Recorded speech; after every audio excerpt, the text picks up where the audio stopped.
네, 오늘 6월 8일입니다. 화요일입니다. 새벽 예배 나오신 우리 성도님들을 환영합니다. 또 축복합니다. 말씀 나누기 전에 공동기도 제목으로 기도하는 시간 갖도록 하겠습니다. 기도하시겠습니다. 홍석화 집사의 암을 치료해 주십시오. 배옥진 집사의 뇌졸중을 치료해 주십시오. 언어가 회복되고 오른쪽 팔다리에 힘이 생겨나도록 해 주십시오.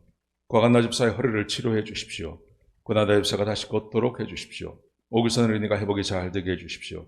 강봉 장로의 임파선암을 치료해 주십시오. 김경수 집사의 당뇨를 치료해 주십시오. 무한 폐렴으로부터 우리를 지켜주십시오. 예수님의 이름으로 기도합니다. 아멘. 오늘 본문의 말씀은 시편 8편입니다. 1절부터 9절까지 말씀인데요. 다윗이 노래한 건데 이것은 세상을 참 아름답게 보는 것입니다. 세상이 너무 아름답습니다. 세상이 너무 좋습니다. 이렇게 말합니다. 여러분들은 세상을 어떻게 바라보십니까? 지금 여러분이 보고 있는 이 세상은 어떤 세상입니까? 부정적이고 아니면 살 수 없을 그런 땅으로 보십니까? 아니면 이 세상이 너무 아름답고 좋다 그렇게 보십니까? 아마 사람마다 다 다를 것입니다. 어떤 성공을 거두고 계속 뭔가 내가 원하는 것을 얻는 분들은 세상이 아름답다고 생각하실 것입니다. 그런데 그렇지 못하고 패배하고 좌절하고 하면 이 세상은 아름답지 못하다고 그렇게 보실 수 있을 것입니다. 근데 다윗은 오늘 본문의 말씀은 다윗이 골리앗을 죽인 다음 골리앗으로부터 승리한 다음에 오늘 이 시를 썼다고 그렇게 봅니다. 근데 하나님의 도움으로 자기 능력이 아니라 하나님의 도우심으로 골리앗을 물리치고 그리고 세상을 바라보니 세상이 너무 아름답고 좋다. 이렇게 말합니다. 혹시 실패하고 좌절하시는 분들이 계시다면 하나님의 도우심을 구하십시오. 사람의 능력만으로 사는 거 아닙니다. 그리고 지금 세상을 아름답게 보시는 우리 성도님들이 계시다면 계속해서 세상이 아름다워지고 좋기 위해서 하나님의 도우심이 필요합니다. 사람의 능력에는 한계가 있습니다. 오늘 본문의 말씀이 좀 그렇게 도움이 되었으면 좋겠습니다. 자, 여기 보면 오늘 1절에 보시면요. 다윗의 시 인도자를 따라 깃딧에 맞춘 노래라고 되어 있습니다. 깃딧에 맞춘 노래. 이 깃딧이라는 말은 특정한 리듬이라고 해요. 특정한 리듬. 그런데 이 깃딧이 어떤 리듬이냐 하면 블레셋의 가드에서 사용하는 악기의 이름이거나 혹은 블레셋 가드풍의 행진곡이라고 합니다.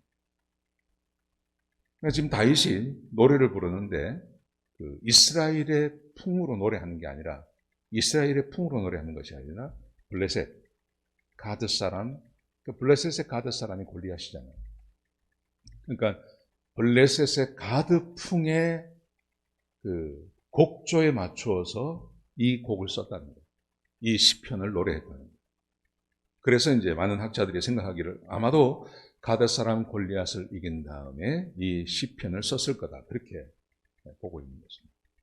자, 뭐라고 말하는지 한번 보십시오. 자, 1절에 보시면요. 이렇게 말합니다. 하나님, 주의 이름이 온 땅에 어찌 그리 아름다운지요. 세상이 아름답니다. 세상을 아름답게 봅니다. 다윗의 눈에 보이는 세상이 너무 아름답습니다. 그런데 그 아름다운 근거가 뭐냐 하면 보십시오. 주의 영광이 하늘에 덮였나이다. 하나님의 영광이 세상에 꽉 찼습니다. 다윗에게 세상이 아름답게 보입니다. 왜냐하면 하나님의 영광이 세상에 가득 찼기 때문에. 그 하나님의 영광이 뭘까요? 자, 2절에 보시면 어린아이들, 젖먹이들을 통하여서 주의 크신 능력을 찬양하게 하셨습니다. 제가 이제 풀어드린 2절이 좀 해석이 좀 곤란합니다. 그래서 이렇게 2절은 이런 것입니다. 어린아이 젖먹이를 통해서 하나님의 크신 능력을 드러내셨습니다. 이 어린아이가 누구냐면 다윗 자기입니다. 다윗이 골리앗을 이겼지 않습니까? 어린아이가 10대에 불과한 13살, 4살밖에 되지 않는 다윗이 그 대장군 골리앗을 죽였습니다. 그래서 어린아이들과 젖먹이를 통해서 주의 크신 능력을 드러내셨습니다. 그래서 2절에 보시면 그 다음 보시면요. 그래서 주의 모든 원수들이 기가 꺾이게 되었습니다. 주의 모든 원수들, 골리앗을 말하는 거죠. 골리앗이 자기의 힘만 믿고 나와서 하나님과 하나님의 군대를 얼마나 모욕했습니까? 그 말을 듣고 사울이 겁이 나서 꼼짝도 못하고 있을 때 그 말을 듣고 하나님과 하나님의 군대를 모욕하는 이 골리앗을 치지 않습니다. 그래서 승리하죠. 어린 아이를 들어서 대성공을 거둔 겁니다. 큰 승리를 거둔 겁니다. 그래서 하나님의 이름을 찬양하고 있는 거죠. 하나님께서 그렇게 자기 영광을 드러내셨어요. 그랬더니 이 승리를 거둔 다음에 다윗의 눈에 들어오는 세상은 너무 아름답고 좋다고. 사랑하는 성도 여러분, 현재 여러분의 삶 가운데 여러분을 가로막고 있는 골리앗이 무엇입니까? 그게 뭡니까? 그게 무엇이 되었든지 간에 그 골리앗을 겁내지 마십시오. 하나님은 그 골리앗보다 훨씬 큽니다. 다윗이 하나님 의지하고 골리앗과 싸우듯이 하나님 의지하시기 바랍니다. 하나님 믿으시기 바랍니다. 하나님 의지하시고 하나님 믿으시고 그리고 그 골리앗을 대적하십시오. 자, 어떻게 다윗이 자기 고백을 합니다. 어떻게 골리앗을 이길 수 있었는지 그 자기 고백을 합니다. 자, 보십시오. 3절에 보시면요. 이렇게 말해요. 주의 손가락으로 만드신 하늘과 달과 별들을 내가 봅니다. 주의 손가락으로 만드신 하늘과 달과 별들을 내가 봅니다. 다윗은 목동이었잖아요. 그래서 밖에서 양을 치며 많이 지냈습니다. 그때 밤이 되면 하늘을 바라보겠죠. 그 외롭게 혼자 양을 치지 않습니까? 근데 하늘을 바라보면 거기에 하늘과 별과 달이 있었습니다. 자, 그런데 보세요. 그 다음 말씀 보시면 4절에 보시면 사람이 무엇이기에 이렇게 생각해 주시고 이렇게 돌보십니까? 자기가 밖에서 양을 돌볼 때 그때 아무도 도와주는 사람이 없었어요. 그냥 하늘에 별과 달과 뭐 이런 것밖에 없어요. 그런데 하나님께서 자기를 도우셨다 그래요. 하나님께서 사람이 무엇이기에 이렇게 저를 생각해 주시고 이렇게 돌보십니까? 뭘 돌봤다는 말입니까? 5절에 보시면요. 사람을 하나님보다 조금 못하게 하시고 영화와 존귀로 관을 씌우셨습니다. 사람을 하나님보다 조금 못하게 해주셨습니다. 여러분, 이 말이 굉장히 중요합니다. 세상의 모든 사람들은요, 세상에 큰 힘 앞에 있는 사람들, 예를 들어서 어떤 부족들은 사자를 섬기고, 어떤 부족들은 곰을 섬기고, 어떤 부족들은 산을 섬기고, 그렇게 하지 않습니까? 그러니까 자연 앞에 인간이 있으면 그 자연 앞에 사람은 압도되기 마련이에요. 그래서 자연을 정복하는 것이 아니라 자연에게 순복하고 순종하고 살려고 그러죠. 그래서 뭐 툰드라 지대에 사는 사람들, 아니면 아마존에 사는 사람들, 아니면 저 아프리카에 사는 사람들은 다 자연을 섬깁니다. 자연을 섬기고 그 큰 동물들을 섬기지 않습니까? 그런데 지금 다윗이 뭐라고 말하냐면 사람이 무엇이기에 하나님보다 조금 못하게 하셨습니다. 이 말의 의미는요, 세상 모든 것을 다 정복했다는 말입니다. 그 다음 말씀 보십시오.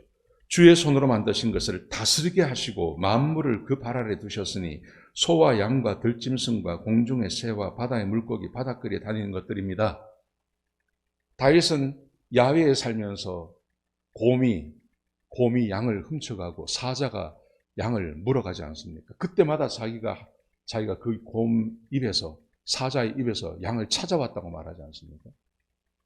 지금 이 다윗이 이 고백을 하는 것, 주의 손으로 만드신 것을 다스리게 해주셨습니다. 모든 세상의 동물들을 다 다스리게 해주셨습니다. 내가 곰을 이기게 하시고 내가 사자를 이기게 하시고 하나님께서 나를 도와주셔서 동물들 중에, 이 세상에 있는 동물들 중에 나를 이길 자가 없었습니다. 그래서 나는 하나님보다 조금 못한 존재에 불과한 존재입니다. 다윗이 그의 그 살아온 배경, 자기가 살면서 자기에게 엄습해오는, 자기를 공격하는 그 동물들을 자기가 다 제압했다고 하지 않습니까? 근데 그 제압할 수 있었던 것이 하나님의 도우심이었다고요. 하나님께서 도우셔서 내가 그렇게 했습니다. 거기에 비하면 골리앗은 뭐 아무것도 아닙니다. 내가 사자도 때려잡고 곰도 때려잡았는데 사울 앞에서 그렇게 말하지 않습니까? 저 골리앗은 나에게 문제도 되지 않습니다. 그렇게 말하지 않습니까? 하나님께서 그렇게 다윗에게 은혜를 베풀어 주신 거죠. 여러분, 이것은요, 이렇게 할 수 있었던 것은 하나님께서 창세기에서 한 사람에게 약속해 주신 것입니다. 사람을 만드신 다음에 창세기 1장 27절 28절에 보시면 사람을 만드신 다음에 사람에게 복을 주십니다. 그리고 생육하고 번성하라고 그러십니다. 근데 생육하고 번성만 하는 게 아니라 땅을 정복하고 바다의 물고기와 하늘의 새와 땅에 움직이는 모든 생물을 다스리라고 말씀하십니다. 하나님께서 짐승을 만드신 다음에도 생육하고 번성하라고 똑같이 말씀하세요. 근데 사람에게만 주신 하나님의 독특한 축복이 있습니다. 그게 땅을 정복하고 세상의 모든 것을 다스리라고 말씀하시는 거죠. 동물에게는 주지 않는 겁니다. 사람에게만 주셨습니다. 근데 지금 다윗이 이 고백을 하고 있는 겁니다. 이 고백을 하고 있습니다. 다윗이. 하나님께서 나와 함께 하셔서 제가 공중의 새와 바다의 물고기와 그리고 모든 짐승들을 내가 다스렸습니다. 사자도 때려잡고 곰도 때려잡고 내가 그렇게 했습니다. 하나님을 믿고 하나님을 바라보고 살아가니 하나님께서 약속하셨던, 사람에게 약속하셨던 그 은혜를 허락해 주시는 거죠. 이게 자기 고백이에요. 다윗의 고백이에요.